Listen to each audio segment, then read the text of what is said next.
श्री स्वामी समर्थ. नमस्कार मित्रांनो, स्वागत आहे तुमचं माझ्या यूट्यूब चॅनलवरती. आणि आजच्या या नवीन व्हिडिओला सुरुवात करूया.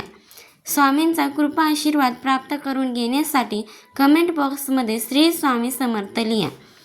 अधिक मास 2026. अधिक मासाला पौर्णिमेला स्त्रियांनी हे 5 कामे आवर्जून करावे. या चुका टाळा, अखंड लक्ष्मी तुमच्या घरी नांदेल. अधिक मासातील पौर्णिमेच्या दिवशी स्त्रियांनी ही 5 कामे आवर्जून केली तर घरामध्ये सुख, समृद्धी, अन्नदानाची भरभराट, अखंड सौभाग्य आणि देवतांचे विशेष कृपा प्राप्त होते असे मानले जाते. परंतु दुर्दैवाने अनेक महिला या 5 कामापैकी एक महत्त्वाचे काम करायला विसरतात आणि त्यामुळे या दिवसाचे पूर्ण फळ त्यांना मिळत नाही असे धार्मिक मान्यता आहे.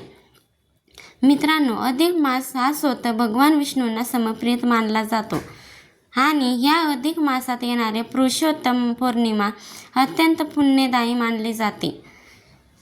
त्यामुळे या दिवशी कोणती 5 कामे करावीत, कोणत्या गोष्टीकडे विशेष लक्ष द्यावे आणि कोणत्या चुका टाळाव्यात हे आपण आजच्या व्हिडिओमध्ये सविस्तर जाणून घेणार आहोत.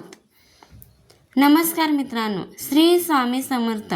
आजचा दिवस तुम्हाला खूप सुखाचा, आनंदाचा जावो हीच स्वामीचरणी प्रार्थना करून आजच्या आपल्या नवीन व्हिडिओला सुरुवात करूया.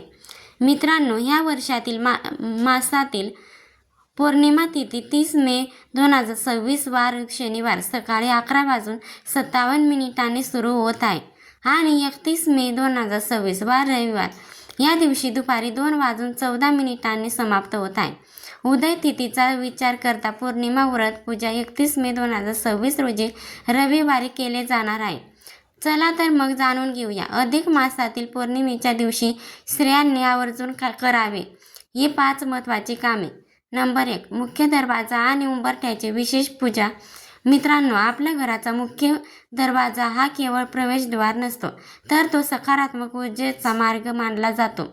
आपल्या घरातील मुख्य दरवाजातूनच आपल्या घरामध्ये सकारात्मक ऊर्जा प्रवेश करत असते. वास्तुशास्त्रानुसार घरात येणारे प्रत्येक ऊर्जा सर्वप्रथम मुख्य दरवाजातून प्रवेश करते.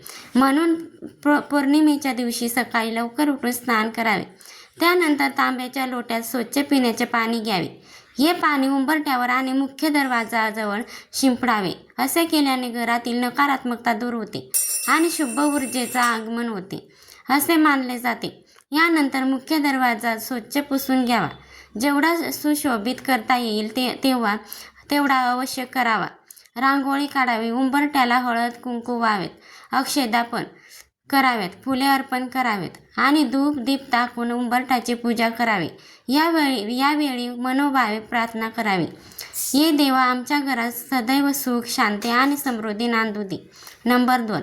दीपदान आणि पितृस्मरण. मित्रांनो, अधिक मासात दीपदानाला विशेष महत्त्व दिले गेले आहे. धर्मग्रंथामध्ये दीपाला अंधकार दूर करणारे आणि ज्ञानाचे प्रतीक मानले जाते. पौर्णिमेच्या दिवशी मुख्य दरवाजाजवळ तिळाच्या तेलाचा दिवा लावावा. या दिवशी दिव्यामध्ये 7 अखंड तांदळाचे दाणे टाकावेत. 1 लवंग टाकावे आणि थोडासा कापूर टाकावा. त्यानंतर दिवा प्रज्वलित करावा. हा दिवा लावल्यानंतर आपल्या पितृचे स्मरण करावे. तसेच सर्व देवतांना नमस्कार करून त्यांच्या कृपेची प्रार्थना करावी असे मानले जाते की श्रद्धेने लावलेला एक दिवा अनोखा अनेक संकटे दूर करण्यास मदत करतो. नंबर 3. अधिक मासातील पुरुषोत्तम पौर्णिमेच्या दिवशी माता अन्नपूर्णेची विशेष सेवा आवश्यक करावी. मित्रांनो, आपल्या घरामध्ये कधीही अन्नधान्याची कमतरता भासू नये यासाठी माता अन्नपूर्णेची पूजा अत्यंत शुभ मानली जाते. कारण माता अन्नपूर्णा ह्या अन्नदानाच्या अधिष्ठित देवी मानल्या जातात. जर तुमच्या घरी अन्नपूर्णा देवीची मूर्ती असेल तर ती स्वच्छ पाण्याने स्नान घालावे. तिला हळद कुंकू फुले अर्पण करावेत. त्यानंतर देवीसमोर तांदूळ ठेवावेत. खीर, साखर किंवा खडी साखरेचा नैवेद्य दाखवावा. यावेळी प्रार्थना करावी. हे माता अन्नपूर्णा, आमच्या घरात कधीही अन्नाची कमतरता पडू देऊ नको. मित्रांनो, घरात पैसा असेल तरी अन्नदानाची कमतरता असेल तर जीवनात समाधान राहत नाही. म्हणून अन्नपूर्णा मातेची सेवा ही विशेष महत्त्वाची मानली जाते. नंबर 4. कुलदेवीची सेवा आणि ओटी भरणे. आता चौथ्या कामाकडे वळूया आणि हेच ते काम आहे ज्या महिला विसरतात. प्रत्येक कुटुंबाचे एक कुलदेवी असते. कुलदेवी ही आपल्या कुळाचे रक्षण करणारी शक्ती मानली जाते. म्हणून ह्या दिवशी कुलदेवीची विशेष पूजा करावी.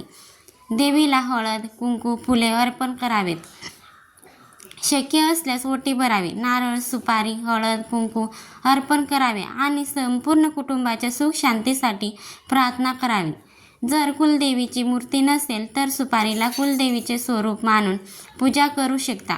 असे मानले जाते की कुलदेवी प्रसन्न असेल तर घरातील अनेक अडचणी आपोआप दूर होतात व घराची भरभराट होते. नंबर 5. अधिक मासामध्ये स्त्रियांनी 5वी सेवा आहे ती आवश्यक करायची आहे. अधिक महिना हा भगवान श्री हरी विष्णूंना समर्पित मानला जातो. त्यामुळे ह्या महिन्यामध्ये भगवान श्री हरी विष्णूंची पूजा आवश्यक करावी. अधिक मासातील पौर्णिमेच्या दिवशी भगवान श्री हरी विष्णूची पूजा करणे अत्यंत शुभ मानले जाते. भगवान विष्णूंना पिवळी फुले अर्पण करावीत.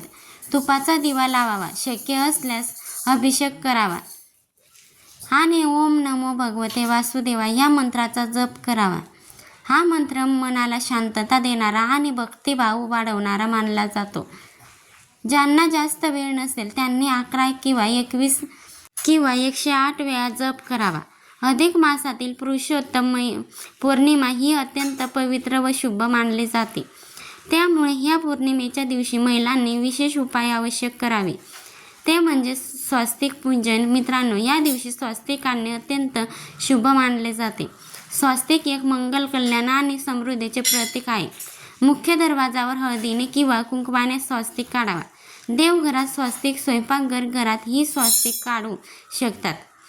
स्वस्तिकाला हळद, कुंकू, अक्षता आणि फुले अर्पण करा आणि धूप दीप दाखवा. असं केल्याने घरात सकारात्मक ऊर्जा वाढते असे मानले जाते.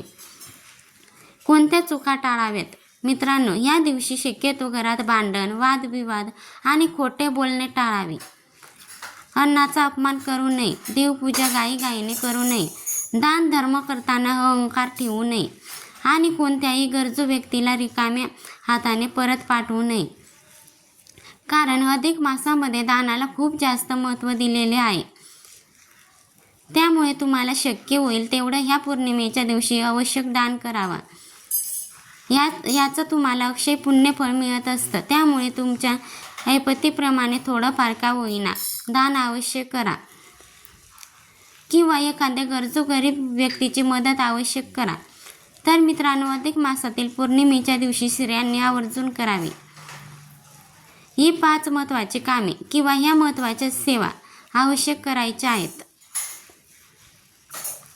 नंबर 1. मुख्य दरवाजाची पूजा. नंबर 2. दीपदान. नंबर 3. माता अन्नपूर्णेची सेवा. नंबर 4. कुलदेवीची पूजा. नंबर 5. भगवान श्री विष्णूचे पूजन. श्रद्धा, विश्वास आणि भक्तिभावाने ही कामे केल्यास मनाला समाधान मिळतं आणि घरामध्ये मंगलमय वातावरण निर्माण होते असे मानले जाते.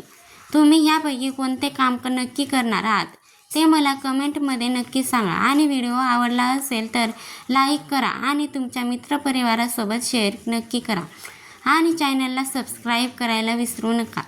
श्री स्वामी समर्थ. जय जय स्वामी समर्थ. श्री हरी विष्णू. जय माता लक्ष्मी. धन्यवाद.